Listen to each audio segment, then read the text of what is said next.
সম্মানিত হাজরিন, আসসালামু আলাইকুম রহমতুল্লাহ। Today we talk about Eid al-Fitr.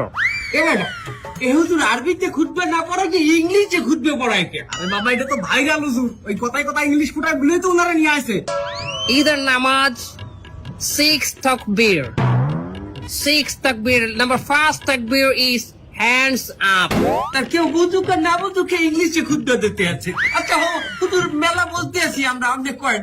সম্মানিত ভিউয়ার্স, আপনারা যারা আমার এই বয়ানটি আমার এই লাইভের মাধ্যমে দেখতেছেন, তারা অবশ্যই আমার চ্যানেলটি সাবস্ক্রাইব করবেন, লাইক কমেন্ট করবেন, এবং আমার একটা টিকটক হালাল আইডি আছে, হালাল টিকটক আইডি, ওটাতে আপনার স্টার দিবেন। আচ্ছা হুজুর আমার একটা মশলা কয়েন দেখি, এই ঈদের দিন কি মহিলারা পর্দা সহকারে নাচতে পারবে? পর্দা সহকারে মহিলারা অবশ্যই নাচতে পারবে, কিন্তু নোরা ফতেহির মতো না, ক্যাথরিনা কাইফের মতো না। ও হুজুর, আপনি নুরে বাতিয়ে নিচ্ছেন কেমনে? ক্যাটরিনা কাইফকে বাঁচালেন কেমনে? দোয়া খাই গেলাম নাকি?